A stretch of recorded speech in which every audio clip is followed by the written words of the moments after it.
Hi friends, నా పేరు ఆది. ఈ వీడియో ఈరోజు ఎపిసోడ్ చూసిన తర్వాత నిఖిల్ వర్సెస్ గౌతమ్లో వాళ్ళిద్దరిలో మీకు ఎవరిది మిస్టేక్ అని అనిపించింది? ఆటపరంగా నేను ఎవరిని అడగట్లా, ఎవరు బాగా ఆడారు, ఎవరు తోపు, ఎవరు టాప్ అని నేను అడగట్లా. ఎందుకంటే ఇద్దరు బీభత్సంగా ఆడారు, ఇద్దరు దుమ్ము దులిపి దంచి కొట్టేశారు, ఇద్దరు టాప్ 2. ఎందుకురా అంటే ఇందుకే అని క్లియర్గా వాళ్ళు చూపించారన్న ఫీలింగ్ వచ్చింది. ఇద్దరు బాగా ఆడారు. టాస్క్ గురించి నేను అసలు అడగట్లా. మిస్టేక్ పరంగా మాటల్లో మిస్టేక్ ఎవరిది అని నేను అడుగుతున్నా. అది ఖచ్చితంగా కామెంట్ చేయండి. నా వర్షన్లో ఈరోజు పర్టికులర్ టాస్క్ రిలేటెడ్గా ఇద్దరు బాగా ఆడారు. మాటల రిలేటెడ్గా 100కి 1000% నిఖిల్ది తప్పు, 1000% తప్పు. ఇట్స్ ఎ స్టేట్మెంట్, ఒపీనియన్ కూడా కాదు. ఎందుకనేది కూడా చెప్తా. మొన్న ఎలాగైతే గౌతమ్ నోరు జారాడో ఆ రోజు గౌతమ్ ఎలాగైతే తప్పో ఈరోజు నిఖిల్ అదే విధంగా తప్పు. దట్స్ ఇట్, అంతే. దాని గురించి ఇంకా క్లియర్గా చెప్తాను. ఎవరు అవుననుకున్నా కాదనుకున్నా ఇక మీ ఇష్టం. తప్పు ఎవరు చేసినా తప్పే. ఎందుకంటే క్లియర్గా ఆటలో ఎవడు కావాలని చేస్తాడు, దాన్ని కావాలని చేసి స్ట్రెస్ చేసి 2-3 సార్లు అన్నది వరస్ట్ అనిపించింది నాకు. ఎందుకంటే ఈ సీజన్లో భయంకరమైనగా ఎక్కువ ఫిజికల్ అయిన ఎక్కువ సందర్భాలు నిఖిల్ వర్సెస్ గౌతమ్తో కంపేర్ చేసుకుంటే నిఖిల్దే ఎక్కువ ఉంది టాస్కుల్లో. మరి ఎలా అంటాడు? అది అస్సలు నచ్చలే నాకు. క్లియర్గా స్టెప్ బై స్టెప్ మాట్లాడుకుందాం. ఎవరిది ఎక్కడ ఏ విధమైన తప్పు అనిపిస్తుంది అనేది. ఎక్కువసేపు ఉండదు, గట్టిగా 20 నిమిషాలు ఉంటుంది, 20 నిమిషాలు కూడా ఉండదులే, ఫాస్ట్ లాగిచ్చేస్తుంది. ఎందుకంటే అంత ఏం లేదు. మీకు అర్థమవుతుందో లేదో ఈ సీజన్ ఎంత డల్గా సాగుతుంది అనేది. ప్రతిరోజు ఎవరొకరు గెస్ట్ వస్తున్నారు, వాళ్ళకి 5-10 నిమిషాలు కంటెంట్ ఇస్తున్నారు. కంటెంట్ లేదు అక్కడ. 45 మినిట్స్ 46 మినిట్స్కి అయిపోతుంది. కంటెంట్ రావట్లేదు. 1 అవర్ కంటెంట్ వాళ్ళకి. ఫుటేజ్ లేదు, ఎవరి మధ్య రైవల్లు లేవు. ఒక గౌతమ్ నిఖిల్ మధ్య ఏదో కొంచెం ఉండబట్టి ఆ మాత్రమే ఉంది. అది కూడా లేకుండా ఉంటే ఊహించుకోండి ఎలా ఉండేది సీజన్. దట్టు ఓవర్ గెస్ట్లు, ఓవర్ ఇన్పుట్స్, ఓవర్ లీక్స్ ఇచ్చేసరికి అక్కడ ఎవరు ఆర్గానిక్గా లేరు. అందరూ ఏదో ఒకటి అన్నీ తెలిసిపోయినాయి, ఎలా ఉండాలో ఏం ఉండాలని ప్లాన్ చేసుకుంటున్నట్టే ఉంది. ఎక్కువ మంది గెస్ట్లు, ఎక్కువ మంది హింట్లు. ఏముంది, ప్రతిరోజు ఎవడో కూడా వస్తాడు, ఏదో ఒక హింట్లు ఇస్తాడు, వెళ్తాడు. వాళ్ళు దాని దగ్గర ఆడ మార్చుకుంటారు. ఏముంది చెప్పండి, ఈ సీజన్ మొత్తం అదే అయింది. సరే, ఎపిసోడ్ స్టార్టింగ్లోనే రోహిణి గారు వచ్చేసరికి డామినేట్గా ఉన్నాను, నేను మామూలుగా అడుగుతున్నాను అనేసి అంటే లేవులే అనేసి అని కొంచెం అవినాష్ కొంచెం కామెడీ చేస్తూ ఉంటాడు. ఇది ఇప్పుడు డామినేట్గా ఉన్నామని. అది ఫన్నీగా ప్రతిరోజు సేమ్ అబ్బా. ప్రతిరోజు ఓపెనింగ్ అవ్వగానే కట్ చేస్తే సాంగ్ తర్వాత అవినాష్తో కామెడీ బిట్టు, ఆ తర్వాత టాస్క్. వెంటనే టాస్క్ స్టార్ట్ అయింది. నిఖిల్ గౌతమ్ రోహిణికి ఏమిస్తారా బెనిఫిట్ గోల్డెన్ టికెట్ వల్ల అంటే ఒక టాస్క్ పెట్టరు. ఈ టాస్క్లో మంచి టాస్క్ పెట్టరు. ఈ ముగ్గురులో ఎవరైనా గెలవచ్చు అనే టాస్క్ పెట్టరు. ఎందుకంటే వీళ్ళ ముగ్గురు టాప్ పర్ఫార్మర్ ఈ సీజన్లో టాస్క్లు బాగా ఆడతారు. కాబట్టి వీళ్ళ ముగ్గురులో ఎవరు అవుట్ ఆఫ్ ది టాస్క్ ఈ పర్టికులర్ కేక్ కటింగ్ వల్ల అయినా నెక్స్ట్ టాస్క్లో ఏ ఇద్దరు ఆడినా కూడా ఆ టాస్క్ అదిరిపోద్ది. రోహిణి గౌతమ్ ఆడినా, రోహిణి నిఖిల్ ఆడినా, రోహిణి కూడా ఆవిడ కూడా గివ్ అప్ చేయదు, నెక్స్ట్ లెవెల్లో ఆడద్దు. కాబట్టి ఏ ఇద్దరు ఆడినా ఆ టాస్క్ అదిరిపోద్ది. కాబట్టి ఈ కేక్ టాస్క్ పెట్టి ఈక్వల్ ఆపర్చునిటీ అన్నట్టుగా ఉంది. ఈ కేక్ టాస్క్ ముగ్గురు బాగా ఆడారు. వీళ్ళ ముగ్గురులోకి కొంచెం ఎక్స్ట్రా రిస్క్ తీసుకొని బాగా ఆడింది నాకు గౌతమ్ అనిపించింది. ఎందుకంటే పెద్ద కేక్ కటింగ్స్ చేశాడు, మంచి టఫ్ సిచ్యువేషన్లో కూడా కొంచెం ఎక్కువ కట్ చేశాడు. క్లియర్గా అది కనపడిపోతుంది. గౌతమ్ బాగా ఆడాడు వీళ్ళ ముగ్గురుతో కంపేర్ చేస్తే. అది ఈవెన్ టీమ్మేట్స్, హౌస్ మేట్స్ కూడా యాక్సెప్ట్ చేసిన విషయమే. లాస్ట్లో ఛాన్స్ ఇలా అనేసరికి 8 పడిపోయింది. రోహిణి గారు అవుట్ ఆఫ్ ది టాస్క్. ముగ్గురు బాగా ఆడారు, గౌతమ్ ఇంకొంచెం బాగా ఆడారు నా ఫీలింగ్ వచ్చింది. ఇది అయిపోయిన తర్వాత వెంటనే ఇంకా మిగతా ఇద్దరు గౌతమ్ అండ్ నిఖిల్కి సంబంధించి ఒక టాస్క్ పెట్టారు. సో వాళ్ళిద్దరికి టాస్క్ వచ్చేసరికి టీ షర్ట్ మీద పెయింట్ వేసుకోవాలా. ఆ పెయింట్ టాస్క్ యాజ్ ఇట్ ఈస్గా లాస్ట్ సీజన్లో గౌతమ్, సందీప్ మాస్టర్, పల్లవ్ ప్రశాంత్ మధ్య జరిగింది. So Pallav Prashanth and Sandeep master ఫస్టే అవుట్ అయిపోయారు. సేమ్ ఆ రోజు ఏవైతే అలిగేషన్స్ సందీప్ మాస్టర్ చేశారో as it is allegations Nikhil లెక్కలు చేశాడు. ఆ రోజు సందీప్ మాస్టర్ ఎలాగైతే తప్పో ఈ రోజు నిఖిల్ది తప్పు. ఆ రోజు కూడా పల్లవ్ ప్రశాంత్ బై మిస్టేక్ తగిలింది, సందీప్ మాస్టర్ వాంటెడ్గా కొట్టాడు అన్నట్టుగా మాట్లాడారు. ఈ రోజు కూడా నిఖిల్కి బై మిస్టేక్ జరిగింది గౌతమ్ తగిలిన తర్వాత నిఖిల్ కూడా అదేవిధంగా అన్నాడు. So same task repeat. So ఈ టాస్క్లో Nikhil versus Gautam step by step మాట్లాడుకుందాం. ఎవరిది తప్పులు, ఎవరిది రైట్లు అన్నీ క్లియర్గా మాట్లాడతా, ఉన్నది ఉన్నట్టుగానే. ఫస్ట్ రౌండ్ ఇది మాత్రం నేను కన్సిడర్ చేయట్లా. ఏది ఫిజికల్ అయ్యారు అనేది. ఇద్దరు ఫిజికల్ అయ్యారు, ఎవ్వరు తక్కువ కాదు. ఇద్దరు ఫిజికల్ ఇన్ ద సెన్స్ ఇద్దరు తోసుకుంటున్నారు, బలవంతంగా బాగా ఆడారు. ఎందుకంటే ఇద్దరు బలవంతులు, ఇద్దరు టాప్ 2లో ఉన్నారు, ఇద్దరు గ్రాఫ్ బాగుంది. ఫ్యామిలీ వీక్లో చూశారు. మన ఇద్దరిలో ఒకరు విన్నర్ అని వాళ్ళిద్దరు తెలుసు. వీడితో గెలవాలని అతను అనుకుంటాడు, వాడితో గెలవాలని ఇతను అనుకుంటాడు. ఇద్దరు ఫ్రెండ్స్ లే, అందుకని వాడి అన్న. సో ఇలా ఇద్దరికి ఉంటుంది కాబట్టి ఎవరు తగ్గడు అక్కడ. సో ఇద్దరు ఆడతానే వచ్చారు. ఫిజికల్ టాస్క్లో ఫిజికల్ అవుతూ వచ్చారు. ఫస్ట్ రౌండ్లో గౌతమ్ మిస్టేక్ అని నాకు అనిపించింది అంటే బ్లూ కలర్ ఉండాలి అతనిది. సో అతని బ్లూ కలర్, అవతల మీద రెడ్ కలర్ వేయాలి. సో బ్లూ కలర్ మీద తన రెడ్ కలర్ వేసేసుకున్నాడు బ్లూ కనపడకూడదని. అది తప్పు, దట్స్ ఫౌల్. అది సంచాలక్ చెప్పిన వెంటనే ఆపేశాడు. ఓకే, ఫౌల్ అయితే ఫౌలే, ఎందుకంటే అది స్ట్రాటజీ కిందకి రాదు. ఎందుకంటే ఆటే నువ్వు అవతలోడి మీద వేయాలి. నువ్వు ఇన్ని అవతలోడి కలర్ నీ దాని మీద వేసుకుంటే ఆటోమేటిక్గా అతను కూడా అతను దాని మీద వేసుకుంటాడు కదా. అది స్ట్రాటజీ ఎలా అవుతుంది? అది వర్స్ట్ స్ట్రాటజీ. ఎందుకు చెప్పమంటారా? అతను లేని టైంలో, అతను కనిపించిన టైంలో వేసుకుంటే ఓకే, అతను కనపడుతుంది కదా. అతని కళ్ళ ముందే నువ్వు కలర్ వేసుకుంటే, నువ్వు వేసుకోగానే అతను కూడా మొత్తం పోసుకుంటాడు, అతను కూడా కనపడదు కదా. అతను ఏముంది స్ట్రాటజీ? నువ్వు చేసింది అతను ఇప్పుడు ఏదైనా వస్తుంది డెలికేట్ థింగ్, ఆ డెలికేట్ థింగ్ని రక్షించుకోవాలనేసి చెప్తాడు అనుకో బిగ్ బాస్. నువ్వు అవతల డెలికేట్ థింగ్ని పగలు కొడితే వాడు వచ్చి నీది పగలు కొడతాడు. అదేం స్ట్రాటజీ అక్కడ? ఈజీ కదా, అలాంటి పెద్ద స్ట్రాటజీలు కాదు. సో అది తప్పని చెప్పిన తర్వాత ఆపేశాడు. అది ఈవెన్ అది కూడా కన్సిడర్ చేశాడు. ఆ తర్వాత వచ్చింది సంచాలక్ గుడ్, కేర్ఫుల్ అని చెప్తుంది. సంచాలక్గా చాలా బాగా చేసింది ప్రేరణ. ఒకనొక టైంలో కాంట్రవర్షియల్ సంచాలక అవ్వబోతుంది అనేది త్రుటిలో నైస్గా ఎస్కేప్ అయింది. లేకపోయి ఉంటే మాత్రం భయంకరమైన నెగిటివ్ అయి ఉండేది అని అనిపించింది నాకు. ఇక్కడ ప్రతిసారి ప్లీజ్ కేర్ఫుల్, లోపలికి వెళ్ళండి అనేసి ఎగ్జైటింగ్గా నీట్గా చేసింది అన్న ఫీలింగ్ అయితే వచ్చింది. ఇక్కడ ఆ కలర్ వేసుకున్న వెంటనే నిఖిల్ చెప్పగానే వచ్చి అడగగానే అది నా స్ట్రాటజీ అన్నాడు. తర్వాత సరే ఒప్పుకున్నాను, ఆవిడ ఒప్పుకోలేదు, అట్లా చేస్తే ఎట్లా అవతల కూడా వేసుకుంటాడు కదా, ఫస్ట్ బ్లూ మీద రెడ్ వేసుకున్నావు, కన్సిడర్ అది వేసుకోకూడదు అనేసి చెప్పింది. అయిపోయిన తర్వాత ఇద్దరు ఓవర్గా తోసుకుంటూ చాలా టఫ్ ఫైట్ ఇచ్చారు. ఎక్కువసేపు జరిగింది ఆ రౌండ్. ఇద్దరు విపరీతంగా పోసుకున్నారు. వీళ్ళిద్దరు ఎందుకురా టాప్ 2 అంటే ఏ రౌండ్లో కూడా ఈజీగా అదిగో చాలా డిఫరెన్స్ ఉంది. అది వైట్ ఫుల్గా ఉంది, ఇక్కడ కలర్ ఫుల్గా ఉంది, ఈజీ గెస్ ఇతను విన్నరు, ఇతను ఈ టాస్క్లో ఈ రౌండ్లో అని చెప్పడానికి లేకుండా ఆల్మోస్ట్ ప్రతి టాస్క్లో కూడా టైట్గా పూసుకున్నారు. ఇద్దరు చాలా టైట్గా ఆడారు. ఫస్ట్ రౌండ్ వచ్చేసరికి హెవీ టైటు. అయితే నాకు క్లియర్గా గమనిస్తే టాస్క్ అటు ఇటు తిప్పి చూస్తున్నప్పుడే నిఖిల్దే ఎక్కువ కలర్ ఉంది, గౌతమ్ టీ షర్ట్ మీద తక్కువ కలర్ ఉంది. అంటే ఆ రౌండ్కి విన్నర్ గౌతమ్ నాకు క్లియర్గా అనిపిస్తూనే ఉండింది చూస్తున్నప్పుడల్లా. మన దరిద్రానికి నిన్న నైట్ మనకి వచ్చిన అప్డేట్ ఏంటంటే 3 నిఖిల్ గెలిచాడు అన్నారు. మనం అదే చెప్పినాం, అది ఎత్తిపోయింది. అవతల అడిగితేమో నాకు ఆ కాన్వర్జేషన్లో నిఖిల్దే విన్నర్ అని అనౌన్స్ చేసిందని అనుకున్నాను అన్నారు. సరే ఏదేమైనా మన మిస్టేకే, మనకు వచ్చిన అప్డేట్ చెప్పాం, అంత మించి చేయలేదు. గెలిచింది మాత్రం నిఖిలే కదా. సో ఆ మిస్టేక్ 3 అని చెప్పడం నా తప్పు, ఐ యాక్సెప్ట్ ఇట్. ఆ తర్వాత సరికి ఈ రౌండ్లో సంచాలక్గా ఆవిడ మిస్టేక్ చెప్పారు. గౌతమ్ కాదు నిఖిల్ విన్నర్ అని అనౌన్స్ చేశారు. తర్వాత గౌతమ్ క్వశ్చన్ చేశారు, చూసుకో ఇక్కడ ఉంది అక్కడ ఉంది అని క్వశ్చన్ చేసిన తర్వాత ఆవిడ రంగు కన్సిడర్ చేయకుండా ఇందాక నువ్వు రెడ్ కలర్ వేసేసుకున్నావు కదా, దాన్ని కన్సిడర్ చేసి విన్నర్గా అనౌన్స్ చేస్తున్నావు అని చెప్తే అది ఎలా నేను తర్వాత చేయలేదు కదా అనేసి క్వశ్చన్ చేసిన తర్వాత మళ్ళీ ఆలోచించి నిఖిల్ ఎక్కువ రంగు ఉంది, గౌతమ్ విన్నర్ అని చెప్పగానే నాకు ఇక్కడ నిఖిల్ నచ్చింది. సూపర్. ఏంటంటే వెంటనే ఏ క్వశ్చన్స్ లేవు, ఎందుకంటే క్లియర్గా ఇద్దరిది టైటే. అస్సలు ఈజీగా వన్ సైడ్ గౌతమ్ అని చెప్పలేం, వన్ సైడ్ నిఖిల్ అని చెప్పలేం. నిఖిల్ది వన్ సైడ్ అనేసి ఫీల్ అయ్యి చెప్పినప్పుడు గౌతమ్ క్వశ్చన్ చేశాడు, కానీ గౌతమ్ది వన్ సైడ్ విన్నర్ అని చెప్పినప్పుడు నిఖిల్ వెంటనే కంగ్రాచులేషన్స్ వదిలేశాడు. సూపర్ అనిపించింది నాకు.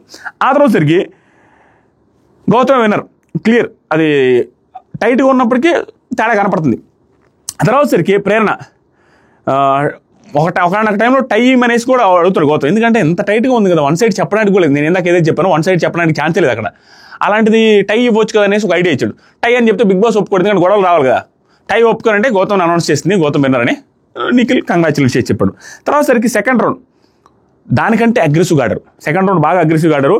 గౌతమ్ ఇక్కడ ఏమైందంటే 2 సార్లు తగులుద్ది నిఖిల్కి, క్లియర్గా చెప్తున్నా.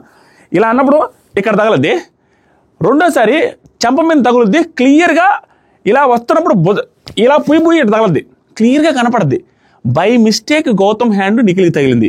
ప్రపంచంలో ఎవరు కూడా అన్ని కెమెరాలు ఉండగా వాంటెడ్గా ఏ కంటెస్టెంట్ని ఎవరు కొట్టరు. అసలు దర్ ఈజ్ నో డౌట్, ఫిజికల్గా తెలియకుండా తగలాల్సిందే కానీ వాంటెడ్గా కొట్టరు. దట్ ఈస్ అసలు అది కదా, అవ్వదు. అలాంటిది అది తగిలింది. తగలగానే ఆడుతాను ఫిజికల్గా కాలు పెట్టుకుని లాతా ఉండి నిఖిల్ కూడా ఎక్కడ గౌతమ్ కృష్ణ కంప్లైంట్ చేయాలి. నాకు ఎక్కడ ఇప్పుడు ఆ పక్క వ్యక్తి తాలు పెట్టుకుని తాగితే నువ్వు లాగేవనో, తోసినప్పుడు కింద పడితే తోసేవనో, అక్కడ కంప్లైంట్ చేస్తే యువతలు నిఖిల్ కంప్లైంట్ చేస్తే మనం తప్పు పట్టలేం. కానీ అవతలోడు ఏమి కంప్లైంట్ చేయకుండా నువ్వు తగిలిందని కంప్లైంట్ చేస్తే ఒకసారి అంటే ఒక మాట అనేసి వదిలేయచ్చు. రిపీటెడ్గా 3 సార్లు అంటాడు మేము తొయలేమా, మేము వాంటెడ్ కొట్టలేమని. అది తప్పు. That is worst from Nikhil. ఇక్కడ ఇంకొకటి ఏమైందంటే, ఇక్కడ ఇంకొక ఫౌలు. ఆ ఫౌల్ ఏంటంటే గౌతమ్ ఆ పెయింట్ డబ్బా ఫస్ట్ పడకూడదు గౌతమే, అది తప్పు. అది స్ట్రాటజీ కింద కంటే లాస్ట్ సీజన్స్లో కూడా చేశారు. అది తప్పు అన్నమంటే ఎట్లా అంటే అది ఫౌల్ కింద కన్సిడర్ చేయలేం. ఎందుకంటే లాస్ట్ సీజన్స్లో కూడా అవతల పడగొట్టుకుంటూ ఉన్నారు. ఎందుకంటే పడగొట్టిన తర్వాత కింద అయినా తీసుకొని వేసేయచ్చు. అదైతే ఫౌల్ కింద కాదు. ఫస్ట్ అయితే పడగొట్టింది గౌతమే, ఎపిసోడ్లో లేదు లైవ్లో ఫస్ట్ పడగొట్టాడు. అది పడగొట్టాడు కాబట్టి నిఖిల్ కూడా పడగొట్టాడు. ఇంకా మన ఇద్దరు తప్పులు చేసినట్టు ఇంకా అంత మించి ఏమైనా తప్పు అని ఫీల్ అయితే. సో అది పడగొట్టడం ఫౌల్ కింద కన్సిడర్ చేయాల్సిన అవసరం లేదు. అది స్ట్రాటజీ. ఎందుకంటే అక్కడ పెయిన్ లేకుండా ఏం చేయట్లేదు. కింద పడింది వంగైనా తీసుకొని అయినా పూసేయచ్చు. అదేం పెద్ద విషయమేం కాదు. ఆ స్పాట్లో ఆ టైంకి తీసుకోపోయేటప్పుడు కింద పడేస్తారు. అంతమించి ఇంకా అసలు ఓవరాల్గా అన్ఫేర్ కాదు కదా. అక్కడ పెయిన్ లేకుండా ఏం పోదుగా. స్పాట్లో తీసుకునేటప్పుడు ఇటు దోసేస్తారు. అది ఫౌల్ అయితే కాదు నా దృష్టిలో. సో ఇది గౌతమ్ ఫస్ట్ దోశాడు, నిఖిల్ కూడా దోస్తాడు, అది అయిపోయింది. తర్వాత గౌతమ్ ఇక్కడలా నిఖిల్ అంటాడు రౌండ్ అయిపోయినాడు Nikhil. Gautam hitting on my face, ఏంది ఫేస్ మీద కొడుతున్నాడు. గౌతమ్ నేను కావాలని కొట్టలేదు, మనోడు తొయ్యలేదు నన్ను, నేనేది కావాలనుకుంటున్నట్టు మనోడు తోసాడు కదా నన్ను అనేసి అంటే నిఖిల్ అన్ని రౌండ్లలో కావాలని చేయలేదంటే అట్లా అంటే అంతకుముందు రౌండ్లో కూడా ఇక్కడ తగలద్ది మోచే. అన్ని రౌండ్లో కావాలని చేయలేదంటే అంటే ఎన్ని రౌండ్లో తగిలినా కావాలని చేయలేదు. అది ఇంటెన్షనల్గా అన్ఇంటెన్షనల్గా తగిలింది తప్ప కావాలని చేయలేదు. నిజంగా గౌతమ్ అన్నట్టుగా హైట్ ఇష్యూ వల్ల కూడా అది తగిలింది. ఎందుకంటే తెలియకుండా ఇలా అన్నప్పుడు మోచే తగిలేస్తే ఎక్కడంటే అక్కడ, అది కూడా ఒక రీజన్. దాంతోపాటుగా ఎన్నిసార్లు తగిలినా కావాలని ఎట్టకొడతారు సావి, చంపిందా క్లియర్గా మనకు కనపడుతుంది కదా. కావాలని కొట్టలేదని చెప్పిన తర్వాత అయినా యాక్సెప్ట్ చేయాల్సింది నిఖిల్. లేదు తగిలుంటే సారీ కూడా అనేసాను, స్పాట్లో కూడా సారీ చెప్పగలను గౌతమ్ అంటాడు. దానికి నిఖిల్ మచ్చా నువ్వు కింద పడేసి ఈడ్చుకుపోయావు కదా, అప్పుడేమన్నా నేను కంప్లైంట్ చేశాను. కరెక్ట్ క్వశ్చనే. తర్వాత నిఖిల్ ఫస్ట్ రౌండ్లో ఎవరు చేసింది నువ్వు చేసావు కదా అంటే అవును నేనేం కంప్లైంట్ చేయలేదు, ఇద్దరు చేసుకున్నారు. ఎక్కడ గౌతమ్ కంప్లైంట్ చేయలేదు కదా. తర్వాత గౌతమ్ నేను ఈడ్చుకుపోయానా, నిఖిల్ నువ్వే కదా పుష్ చేసింది, అవును పుష్ చేశాను. నిఖిల్ ఆడితే గట్టిగా ఆడు, నీట్గా ఆడదాం, ఇట్లా కాదని. ఇది కూడా తప్పే. అక్కడ వాంటెడ్గా కొట్టలేదు, ఆటలో ఆ మాత్రం జరుగుతూనే ఉంటుంది ఫిజికల్ టాస్క్లో. ఇక్కడ నిఖిల్ ఎందుకు అనడం తప్పంటే నిఖిల్ గౌతమ్ ఇద్దరులో ఈ సీజన్ మొత్తం కంపేర్ చేసుకుంటే ఓవర్గా ఫిజికల్గా ఆడింది నిఖిలే గౌతమ్ కంటే. అది కాదంటారా నిఖిల్ ఫ్యాన్స్? ఊరు కాదనలేని సత్యం అది. అలాంటప్పుడు దీన్ని పట్టుకొని నువ్వు వాంటెడ్గా కొట్టావంటే ఎట్లా? నాకు సార్ కూడా తప్పు పడతారు నిఖిల్ని, చూస్తూ ఉండండి ఈ పర్టికులర్ ఇన్సిడెంట్లో. తర్వాత సరే గౌతమ్ క్లియర్ కట్గా నీట్గానే ఆడుతున్నా నేను అనేసి నిఖిల్ అన్నాడు. నిఖిల్ ఆడు గౌతమ్ కూర్చో అన్నాడు. ఆ తర్వాత పక్కకి వెళ్ళి కూర్చో బే అనేది తప్పు. దీన్ని లాస్ట్ టైం ఎలాగైతే మూసుకొని కూర్చోడం గౌతమ్ కృష్ణ చేసిన తప్పు, సేమ్ అంతే తప్పు నిఖిల్ కూర్చోబే అనేది. సో ఆ రోజు గౌతమ్ కృష్ణ సారీ చెప్పాడు, ఎలాగైతే సారీ చెప్పాడో నీకు హట్ అయి ఉంటే సారీ అని అలాగే చెప్పాడు, ఏ సారీ ఫీల్ అవ్వకుండా. సేమ్ నిఖిల్ కూడా ఎలాగైతే నీకు ఇబ్బంది అయి ఉంటే నీకు ఫీల్ అయి ఉంటే సారీ అని ఈరోజు కూడా చెప్పాడు. సేమ్ ఇద్దరు ఒకే రకంగా చెప్పుకున్నాం. దానికి ఆన్సర్ ఓకేనా. దాన్ని నేను తప్పు పట్టేదల్లా ఏంటంటే ఇక్కడ సారీ అని చెప్పినా కదా, నేను సారీ అని కూడా చెప్పాను కదా ముఖం మీద తెలియదు. ఎందుకంటే నువ్వు నెట్టలేదా ఏమైనా అన్నానా, నువ్వు నెట్టినప్పుడు నేను ఏమన్నా అన్నానని గౌతమ్ అంటాడు. నిఖిల్ ఆడే విధానం తెలియదు ఊరికే అనేసి అన్నాడు. ఇవన్నీ రాంగ్, టోటల్లీ రాంగ్. తర్వాత గౌతమ్ నీకు తెలుసా మచ్చా ఫస్ట్ నుంచి చూస్తున్నా నువ్వు ఓవర్ ఫిజికల్ అయింది అనే సెన్స్లో. నిజంగానే గౌతమ్ కృష్ణ బాత్రూమ్ దగ్గర గౌతమ్ కృష్ణ ఇట్లా లాక్కొనిపోయింది తప్పు. ఆ రోజు చెప్పా ఈరోజు చెప్తున్నా. ఆ తర్వాత సరికి ఇలా గుద్దేసి తన్నేసి ప్రేరణ లాక్కొనిపోయి ఇది తప్పు. దాంతోపాటుగా మనకంటే రిలేటెడ్గా కింద పడి ఇన్ని ఓవర్ ఫిజికల్ కనపడుతున్నాయి. మరి ఆడే చేత కదనేసి ఈ ఫిజికల్ అన్ఫార్చునేట్గా తగిన దాని గురించి క్వశ్చన్ చేస్తే రాంగ్ అవ్వదా నిఖిల్ది? రాంగే. ఆ తర్వాత గౌతమ్ భుజం మీద రాయడానికి వస్తే తగిలింది, ఎక్కువ తక్కువ మాట్లాడుకో అనగానే ఏం చేస్తావు అనేసి గౌతమ్ అన్నాడు. అదే నిఖిల్ ఏం చేస్తావు అనేసి అన్నాడు.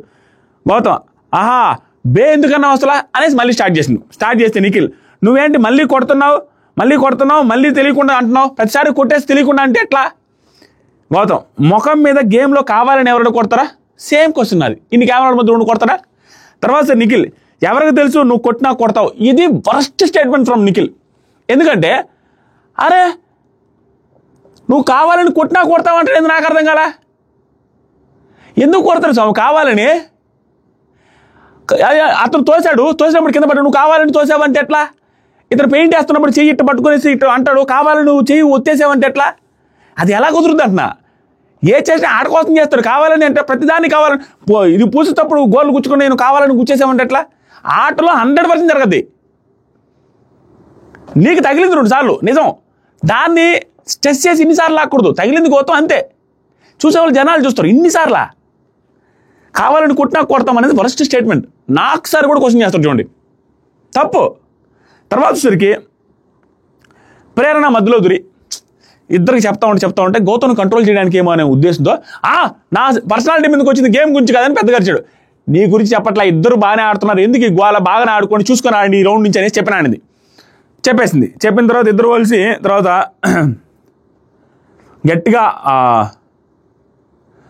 ప్రేరణ ఎవరు తప్పు చేశారని నేను చెప్పట్లేదు, మీరు నెక్స్ట్ రౌండ్కి బాగా ఆడండి అనేసి అన్నానండి. గౌతమ్ నీకు తగిలింది, నాకు తగిలింది, నేనేమన్నా, నీకు తగిలింది నాకు కూడా తగిలింది కదా, నేనేమన్నానా?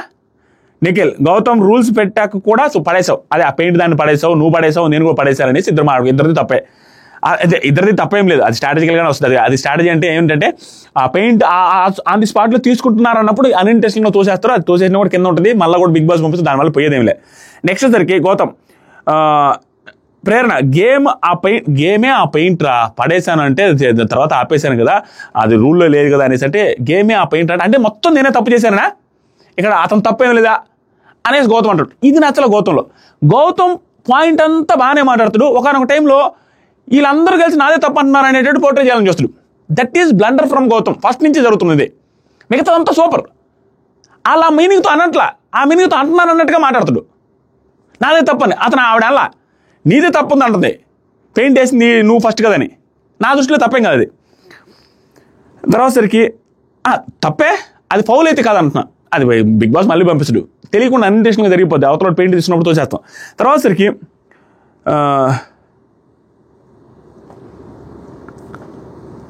సెకండ్ రౌండ్ చాలాసేపు ఇటు తిరగండి, ముందు తిరుగు, వెనక ముందు తిరిగి పలు రకాలుగా ట్రై చేసి లాస్ట్కి నిఖిల్ విన్నర్ అని చెప్పగానే అక్కడ హౌస్ మేట్స్ కూడా క్లాప్స్ కొడతారు. ఇంతకు ముందు కూడా ఫస్ట్ రౌండ్లో కూడా గౌతమ్ విన్నర్ అని కానీ హౌస్ మేట్స్ కూడా క్లాప్స్ కొడతారు. హౌస్ మేట్స్ అందరూ ఫీల్ అయింది కూడా గౌతమ్ విన్నర్ అనే. సెకండ్ రౌండ్ హౌస్ మేట్స్ అందరూ ఫీల్ అయింది నిఖిల్ విన్నరే, నిఖిల్ క్లియర్గా కనపడిపోతుంది, దాంట్లో ఏ ఫాల్ట్ లేదు. ఆ తర్వాత సరికి ఇక్కడ గౌతమ్ మళ్ళీ స్టార్ట్ చేసి హౌస్ మేట్స్ అందరూ ఇంతకుముందు నా దగ్గర తప్పు అన్నప్పుడు అడిగారు, ఇప్పుడు ఎందుకు అడగలేదనే పాయింట్ రైజ్ చేశాడు. వాళ్ళు అడిగారు, అగ్రెసివ్ అవుతున్నావు తగ్గించుకోమని నిఖిల్ అన్నారు. ఇంకేం చేస్తారు? ఆ రోజు ఏం జరిగిందంటే నిఖిల్ వెళ్ళి అడుగుతాడు, ఏంటి ఇలా మాట్లాడుతున్నాడు వీడు, నేను ఎంత బాగా మాట్లాడుతున్నా అనేసి అడిగినప్పుడు తప్పులే గౌతమ్ అనేసి అంటారు. నిఖిల్ వచ్చి అడిగినప్పుడు అంటారు, వాళ్ళకే వాళ్ళు తప్పు అనేసి పైన పడాలి. ఆ రోజు కూడా అనింది ఎవరు?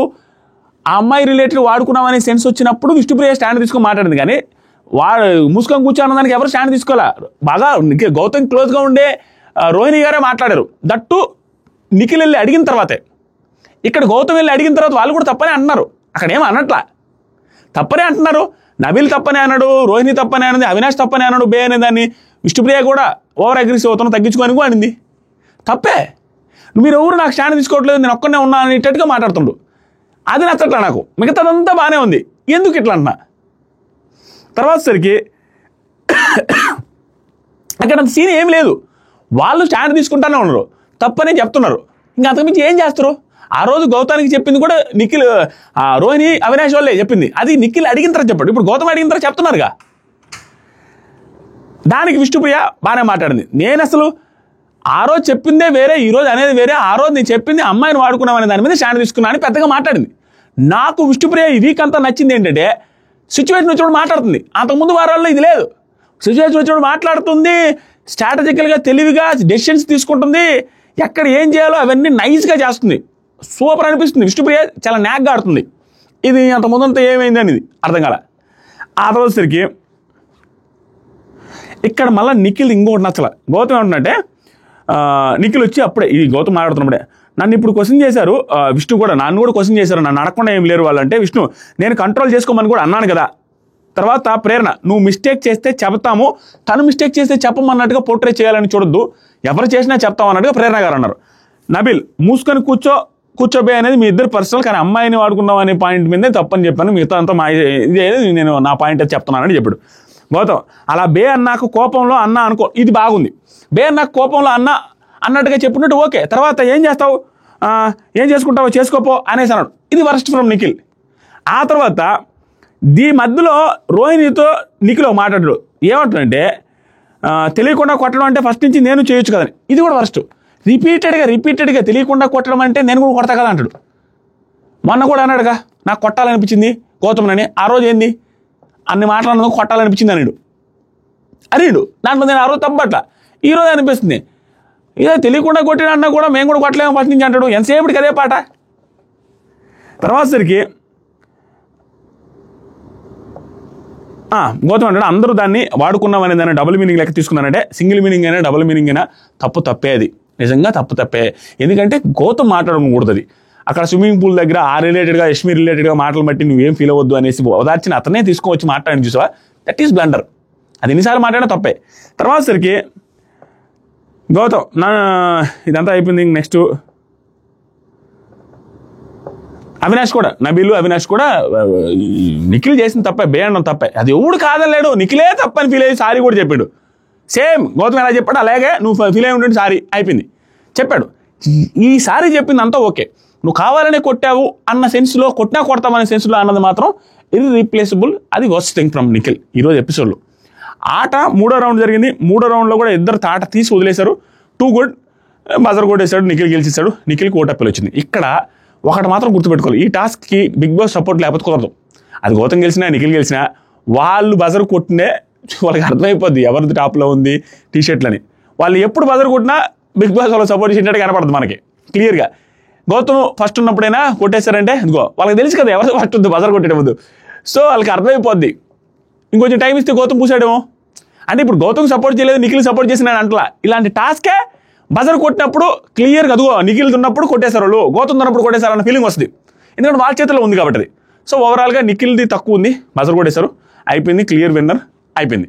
సో అయిపోయిన తర్వాత నాకు ఓవరాల్గా ఓటప్పీల్ చేసిన వాళ్ళందరికల్లా నిఖిల్ ఓటప్పీల్ సూపర్ అనిపించింది.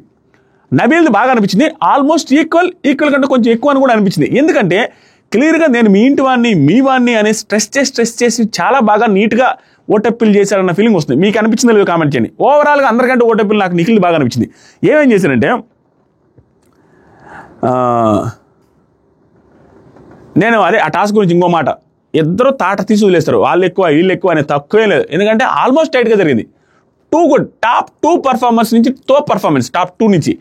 నెక్స్ట్ సరికి ఆడియన్స్తో హాయ్ అందరికీ, ఇన్ని వీక్స్ సేవ్ చేసినందుకు చాలా థ్యాంక్స్. నేను విన్నర్ అవ్వాలి అని కోరుకుంటున్నా, కష్టపడుతూనే ఉన్నా, కష్టపడతా ఇంకా కూడా. నిఖిల్ని గెలిపించండి, రుణపడి ఉంటా. నువ్వు ఆల్రెడీ రుణపడి కూడా ఉన్నాను, ఆల్రెడీ ఇంతవరకు సేవ్ చేసినందుకు. తెలుసో తెలియక కొన్ని తప్పులు చేశాను, అది మీరు క్షమించి ఇక్కడ దాకా తీసుకొచ్చారు. తప్పులను కూడా యాక్సెప్ట్ చేశాడు. ఇంకా 2 వీక్స్ మాత్రమే ఉన్నాయి. అప్పుడు నిఖిల్ ఎలా ఉన్నాడో ఇప్పుడు నిఖిల్ అలాగే ఉన్నాడు. మీ ప్రేమ కూడా ఇలాగే ఉంటుందనేసి నమ్ముతున్నాను. మీ ఓట్ నాకు కావాలి, ప్లీజ్ ఓటేయండి. చిన్న తప్పులు చేస్తే బిడ్డలు తప్పులు చేసినట్టుగా తల్లిలాగా క్షమించండి. మంచిగా మాట్లాడాడు. క్షమించి మీరు ఇక్కడ దాకా తీసుకొచ్చారు, ఇప్పుడు కూడా క్షమించండి. అలాగే మీ ఇంటి బిడ్డగా కోరుకుంటున్నా, మీ ఓటు నాకు కావాలి. ఇది చాలా ఎమోషనల్ టచ్ ఇచ్చాడు. మీ ఇంటి బిడ్డగా, మీలో ఒకటిగా, మీ ఇంటి బిడ్డగా నేను కోరుకుంటున్నాను. మీ సపోర్ట్ నాకు కావాలి, మీ ఓట్లు నాకు కావాలి. నిజంగా నాకు మాటలు లేవు మీ ప్రేమకి, మీ అది ఇది కనీసం చాలా మంచి టచ్ ఇచ్చాడు. తర్వాత ఈ నిఖిల్ మీ ఇంటివాడు, మీ వాడే, 2 రాష్ట్రాల ఓట్లు ప్రజలు ఓట్లేసి గెలిపించండి అనేసి క్లియర్ కట్గా నీట్గా మాట్లాడు. 2 good vote appeal from Nikhil for sure. మీకు అనిపించిందా లేదా? దాంతోపాటుగా తర్వాత ఇస్మార్ట్ జోడీ సీజన్ 3కి సంబంధించి ప్రోమో రిలీజ్ చేయడానికి, వాటి గురించి మాట్లాడడానికి ఓంకార్ గారు వచ్చారు. ఓంకార్ గారు వస్తే అందరినీ నిలబెట్టి, పేపర్ మీద ఒకరినొకరు నిలబెట్టి ఆ జోడీలతో ఆ రొమాంటిక్ సాంగ్స్, అదే ఎక్స్ప్రెషన్స్ అవి ఇప్పించాడు. దాంతోపాటుగా వాళ్ళు ఎలా ప్రపోజ్ చేస్తావని అడిగినప్పుడు గౌతమ్ బాగానే పాట పాడతాడు. దాని తర్వాత నిఖిల్ వచ్చేసరికి అగ్రెసివ్ నేచర్ అది తగ్గించుకుంటాను, నా గర్ల్ ఫ్రెండ్ కోసం ఏం తగ్గించుకుంటావు అనేసి అంటే, తర్వాత సరికి కోతిలాగా ఆవిడ ప్రపోజ్ చేయడం అవినాష్తో. ఓకే బాగానే ఉంది ఫన్నీగా. లోపలికి వెళ్ళిన తర్వాత ఇస్మార్ట్ జోడీ 3 ప్రోమో వేశారు. ఆ తర్వాత ఒక టాస్క్ పెట్టారు, పేపర్ మీద నిలబడేసి ఒక్కొక్క జోడిగా అవినాష్ని పక్క దిబ్బేసి నిఖిల్ విష్ణు ఒక జోడి, ప్రేరణ నబీల్ ఒక జోడి, రోహిణి గారు అండ్ గౌతమ్ ఒక జోడితో. సో పేపర్ మీద నిలబడి పేపర్ కాలు కింద తగలకుండా ఒకసారి వచ్చేసరికి ఇద్దరు నిలబడడం, ఇంకోసారి వచ్చేసరికి హైలైట్ ఏంటంటే నబీల్ని ఎత్తుకుంటుంది ప్రేరణ గారు, నబీల్ని ఎత్తుకొని నిలబడింది. ఇక్కడ విష్ణుప్రియాని నిఖిల్ ఎత్తుకొని నిలబడతారు సెకండ్ రౌండ్లో. సో లాస్ట్కి వీళ్ళు కొంచెం కాలు కింద వెళ్ళింది రోహిణి గారిది అనేసి అవుట్ ఆఫ్ ది టాస్క్ అని లాస్ట్కి విన్నర్స్ అనేసి ప్రేరణ గారు అండ్ నబీల్ ప్రేరణ విన్ అయ్యి, సో విన్ అయినందుకు వాళ్ళకి చెప్పినట్టుగా వాళ్ళ హస్బెండ్ ఆవిడ మ్యారేజ్ ఉంది, మ్యారేజ్ గురించి ఏవి ఒకటి ప్లే చేశారు. ఎంత క్యూట్గా ఉంది మ్యారేజ్ వీడియో, సూపర్ క్యూట్, భయంకరంగా ఉంది ఆ మ్యారేజ్ వీడియో ఇద్దరిది. ఎంత హ్యాపీగా ఇలా చలాకీగా ప్రేరణ గారు. సో అందరూ హ్యాపీగా ఫీల్ అయ్యారు. నేనైతే ఇంప్రెసివ్, ఫస్ట్ నుంచి సూపర్ ఏ చేసిన సూపర్ అంటున్నారు ఓంకార్ గారు. ఇంకా రాగానే సరే నీకు కొద్ది ప్లే చేశాను కదా, నాకు కూడా ప్రామిస్ ఇస్తావంటే ఏదైనా ఓకే ఎనీథింగ్ ఫర్ యూ అనేసి ప్రామిస్ ఇచ్చి నువ్వు సీజన్ 3కి శ్రీపాద్ గారితో నువ్వు కలిసి ఇద్దరు కలిసి సీజన్ 3 కంటెస్టెంట్స్కి రావాలి ఈ సీజన్కి, ఇస్మార్ట్ జోడీ సీజన్కి అనేసాను కానీ ఓకే అనింది. సో ఇస్మార్ట్ జోడీ సీజన్ 3కి ప్రేరణ గారు కూడా వస్తున్నారు. సో అది పరిస్థితి. ఇస్మార్ట్ జోడీకి నేను రివ్యూస్ చేయమంటారా లేదా, రివ్యూస్ అంటే అక్కడ ఏం జరుగుతుంది ఏంటి అనేది క్లియర్ కట్గా నేను వీడియోస్ అప్డేట్స్ చేద్దాం అనుకుంటున్నా ఈ సీజన్లో. మీకు చేయమంటారా లేదు కామెంట్ చేయండి, ఓకేనా? Thank you so much, love you all. ఇక అంతే. సో ఓవరాల్గా డీసెంట్ ఎపిసోడు, అంత హైలైట్ ఎపిసోడ్ పడట్లేదు, అయిపోయింది ఇంకా సీజను. సో లాస్ట్ ఆ గొడవ నిఖిల్ కావాలని కొట్టామన్న సెన్స్లో మాట్లాడడం నిఖిల్ ఖచ్చితంగా తప్పు. ఇద్దరు సూపర్ ఆడారు. ప్రేరణ గారు సంచాలకుగా ప్రాపర్గా డీల్ చేశారు. విష్ణుప్రియ గారు లాస్ట్ మూమెంట్ ఇలా హైపర్ అయ్యి మాట్లాడుతూ పాయింట్ బై పాయింట్ మాట్లాడుతున్నట్టు చూస్తే ఇంతకుముందు మాట్లాడుంటే ఇంకా మంచి స్థాయిలో ఉండేదేమో విష్ణుప్రియ గారు, మేబీ విన్నర్ అయి ఉండేవాళ్ళేమో, లేడీ విన్నర్ అన్న ఫీలింగ్ వచ్చింది. అనవసరంగా చెడగొట్టుకున్నారు. సో ప్రస్తుతానికి okay, she is good, doing good అనేది అనిపిస్తుంది. Thank you so much. అంతే, అంతకుమించి ఏం చెప్తుంది ఇప్పుడు, ఉన్నదే చెప్పాలి. అంతగా ఏమీ లేదబ్బా, నువ్వు ఇది అని ఒకరిని ఏదో చెప్పాల్సింది తప్ప ఏమీ లేదు అక్కడ. నీళ్ళు డెస్పరాను. Thank you so much, love you all. కొత్తగా ఎవరు చూస్తున్న ఛానల్ సబ్స్క్రైబ్ చేయండి. Instagram broadcast channel link comment section ఉంటుంది, క్లిక్ చేసి ఫాలో అవ్వండి. అండ్ ఇస్మార్ట్ జోడీ రివ్యూస్ చేయాలో లేదు కూడా చెప్పండి. Thank you. ఈ సీజన్ ఇస్మార్ట్ జోడీ రివ్యూస్ అందరూ స్టార్ట్ చేస్తారు చూడండి.